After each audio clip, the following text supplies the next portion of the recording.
More than a million migrants and refugees from Syria crossed into Europe in 2015, sparking a crisis as countries struggle to cope with the influx and creating division in the Europe over how best to deal with the wrestling people.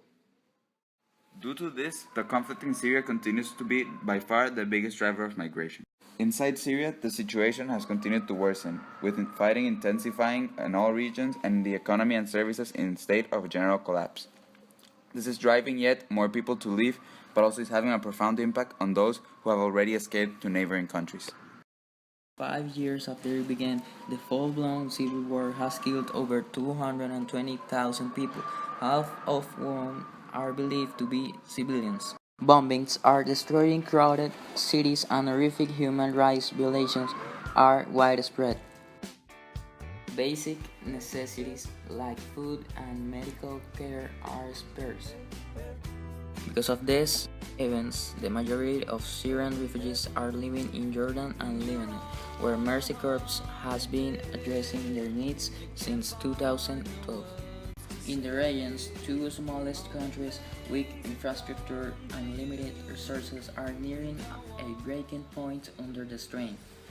In August 2013, more Syrians escaped into northern Iraq at a newly opened border crossing.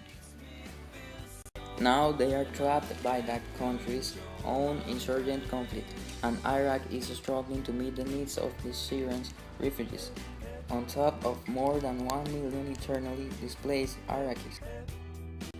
Europe has been attacked by many terrorists, but this time it will be mentioned example of what happened in Paris in November of 2015.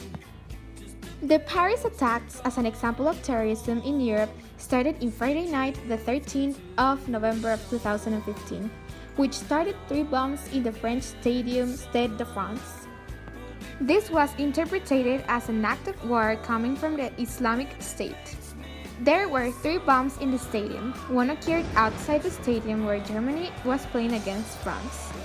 The second bomb, the bomber and a passing-by man were killed. In with this, the president, who was watching the game, was rushed to safety. The third bomb occurred in a fast food restaurant, and all the explosive belts were identical.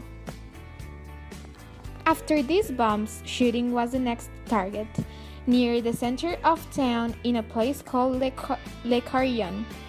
The gunmen arrived in a LAC car and started shooting with a semi-automatic rifle, and the people there thought that was a firecracker that had gone off, before realizing they were under attack. It lasted about 3 minutes until the gunmen ceased fire and went to the car again. The second hostile invasion was in a restaurant called Le Petit Cambodge. One man crossed the street and started to fire to the restaurant. In total, 15 people were killed, 15 severely injured, and at least 100 bullets were fired. Then, Immigration of the Middle East and the recent increase in terrorist attacks through the continent is that there is an existing connection between them.